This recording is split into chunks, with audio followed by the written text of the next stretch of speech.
का पहला प्रश्न है, निम्नलिखित में से किस क्रांतिकारी को अलीपुर बम षड्यंत्र मामले में अंग्रेजों ने एक आरोपी के रूप में गिरफ्तार किया था?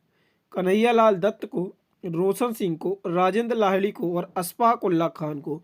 तो अलीपुर बम षड्यंत्र मामले में कन्हैयालाल दत्त को गिरफ्तार किया गया था अंग्रेजों के द्वारा, और उसमें साथ में ही अरविंद घोष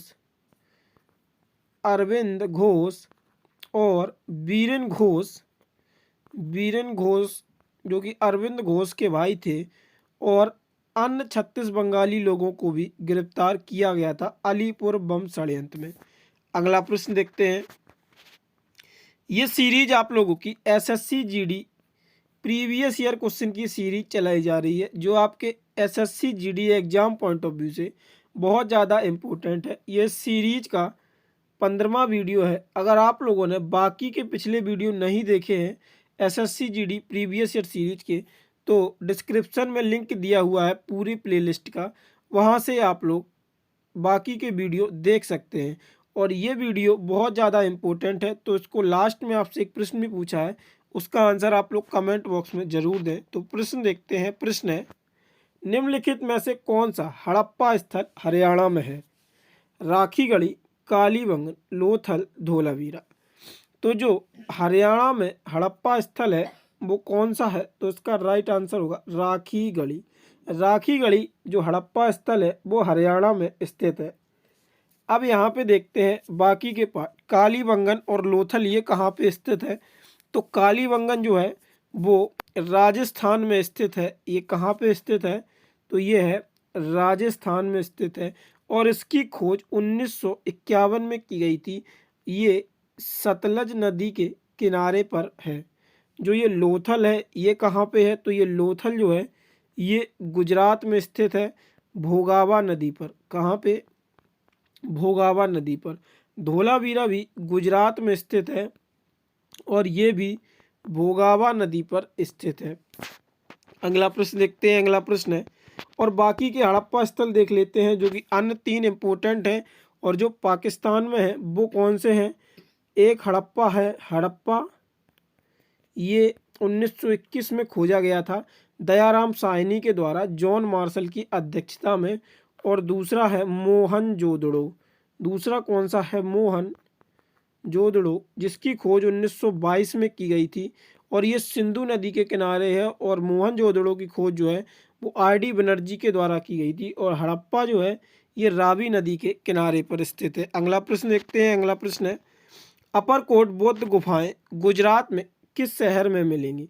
बड़ोदरा, जूनागढ़, आनंद और भावनगर। तो इसका राइट आंसर क्या होगा? तो इसका राइट आंसर होगा जूनागढ़। जो अपरकोट की बौद्ध गुफाएं हैं ये गुजरात के जूनागढ़ में स्थित है।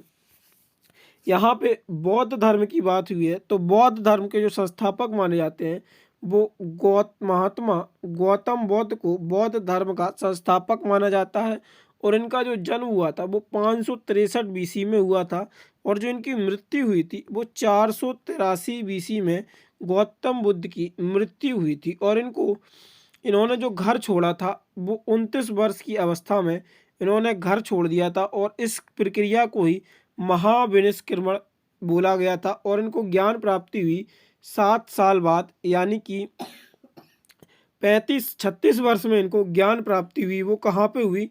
तो इनको ज्ञान प्राप्ति जो हुई वो गया में इनको ज्ञान प्राप्ति हुई थी। अगला प्रश्न देखते हैं। अगला प्रश्न है, निम्नलिखित में से कौन सा तत्व प्रकाश उत्सर्जन डायोड संरचना निर्माण के लिए उपयुक्त नहीं है? Indium, gallium nitrite, germanium, gallium phosphide, gallium arsenide. तो इसका राइट आंसर क्या होगा? तो इसका राइट आंसर होगा जर्मेनियम। अगला प्रश्न देखते हैं। अगला प्रश्न है, हिंदू उत्तराधिकार अधिनियम 1956 के लिए वर्ष डैश में एक संशोधन पारित किया गया था? 2008 में, 2010 में, 2005 में और 2012 में। तो हिंदू उत्तराधिकार अधिनियम 1956 जो है इसमें एक संशोधन पारित किया गया था। तो वो कौन सा संशोधन था? तो किस वर्ष पारित किया गया था? तो 2005 में ये हिंदू उत्तराधिकार 1956 अधिनियम को 2005 में एक संशोधन के द्वारा पारित किया गया था। अगला प्रश्न देखते हैं। अगला प्रश्न, मे दम मे फी पूर्वजों की एक पूजा है, उत्सव है, यह डैश राज्य में मनाया जाता है? असम में, मध्य प्रदेश में, हिमाचल प्रदेश में, गोवा में। तो मे दम मेफी जो पूर्वजों की पूजा है, ये जो है ये असम राज्य में मनाया जाता है। अगला प्रश्न देखते हैं। अगला प्रश्न है, अंतिम मुगल शासक बहादुर शाह जफर की मृत्यु कहाँ हुई थी? Rangoon, Burma, Moscow, Afghan. तो अंतिम जो मुगल शासक था बहादुर शाह जफर, इसकी जो मृत्यु हुई थी वो रंगून में हुई थी। अगला प्रश्न देखते हैं।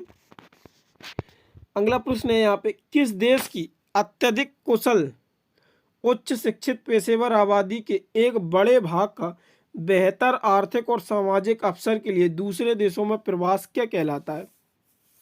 बंदाबादी, प्रतिभा पलायन, जनसांख्यिकी संक्रमण और वहन क्षमता। तो उसका राइट आंसर क्या होगा? तो इसका राइट आंसर होगा प्रतिभा पलायन।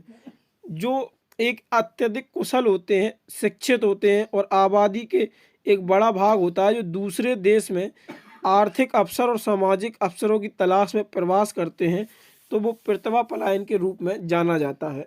अगला प्रश्न देखते हैं। अगला प्रश्न है, देवमाली डैश की सबसे ऊंची पर्वत चोटी है? पश्चिम बंगाल की, असम की, बिहार की, उड़ीसा की। तो देवमाली जो पर्वत चोटी है वो उड़ीसा की सबसे ऊंची पर्वत चोटी है। अगला प्रश्न देखते हैं। अगला प्रश्न है, राष्ट्रीय राजधानी क्षेत्र दिल्ली सरकार संशोधन विधेयक 2021 जिसे मार्च 2021 में पारित किया गया था के द्वारा राजधानी क्षेत्र दिल्ली सरकार अधिनियम डैश में संशोधन किया गया था? 1991 में, 1996 में, 1998 में और 1994 में।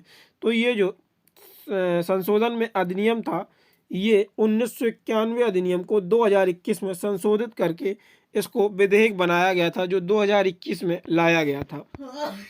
अगला प्रश्न देखते हैं। अगला प्रश्न है, कौन सी रेखा विषुवत रेखा के समांतर है? अक्षांश, देशांतर, भूमध्य रेखा और इनमें से कोई नहीं। तो इसका राइट आंसर क्या होगा? तो इसका राइट आंसर होगा देशांतर। अगला प्रश्न देखते हैं। अगला प्रश्न है, निम्नलिखित में से किस फसल का वर्णन इस प्रकार किया गया है कि यह एक ऐसी फसल है जिसका उपयोग भोजन और चारे दोनों के रूप में किया जाता है? यह एक खरीफ की फसल है जिसे 21 डिग्री सेंटीग्रेड से 27 डिग्री सेंटीग्रेड के बीच तापमान की आवश्यकता होती है और यह पुरानी जलोढ़ मिट्टी की अच्छी तरह से बढ़ती है। मक्का, बाजरा, तिल और रागी। तो इसका राइट ऑप्शन क्या होगा? तो इसका राइट ऑप्शन होगा मक्का। अगला प्रश्न देखते हैं। अगला प्रश्न है, मैथिली भाषा को भारतीय संविधान की सूची में किस वर्ष पारित किया गया था? तो इसका राइट आंसर क्या होगा? 2001, 2002, 2003 और 2005। तो इसका राइट आंसर है 2003। अगला प्रश्न देखते हैं। अगला प्रश्न है, लोधी गार्डन कहाँ स्थित है? नई दिल्ली, ग्वालियर, आगरा, कोलकाता। तो लोधी गार्डन जो है वो नई दिल्ली में स्थित है। अगला प्रश्न देखते हैं। अगला प्रश्न है, न्यूटन का निम्नलिखित में से कौन सा नियम बल परिणात्मक परिभाषा देता है? सर्वात्रिक गुरुत्वाकर्षण का नियम, गति का पहला नियम, गति का तीसरा नियम और गति का दूसरा नियम। तो इसका राइट आंसर क्या होगा? तो इसका राइट आंसर होगा गति का दूसरा नियम। अगला प्रश्न देखते हैं। अगला प्रश्न है, आप लोगों को एक इम्पोर्टेंट इन्फॉर्मेशन बता देते हैं कि जी ये प्रश्न आप लोग यूट्यूब पे देख रहे हैं, आप लोग इनका ऑनलाइन टेस्ट भी दे सकते हैं हमारी वेबसाइट www.ghantajob.com पर। वहाँ पे आपको daily, weekly, monthly current affair भी मिल जाएगा और ये प्रश्नों को जो आप अभी देख रहे हैं यूट्यूब पर, इनका ऑनलाइन टेस्ट भी मिल जाएगा। या तो आप गूगल पे सर्च कर सकते हैं www.ghantajob.com या फिर आप डिस्क्रिप्शन में लिंक दिया हुआ है वेबसाइट का, वहाँ से आप लोग वेबसाइट पे जाके इन प्रश्नों का ऑनलाइन टेस्ट दे सकते हैं, करंट अफेयर का भी और टॉपिक वाइज जीके का भी टेस्ट दे सकते हैं। तो अगला प्रश्न देखते हैं। अगला प्रश्न है, निम्नलिखित में से कौन राष्ट्रकूट वंश का शासक था? समुद्रगुप्त, ध्रुव, अशोक, कनिष्क। तो इसका राइट आंसर क्या होगा? ध्रुव जो है वो राष्ट्रकूट वंश का शासक था।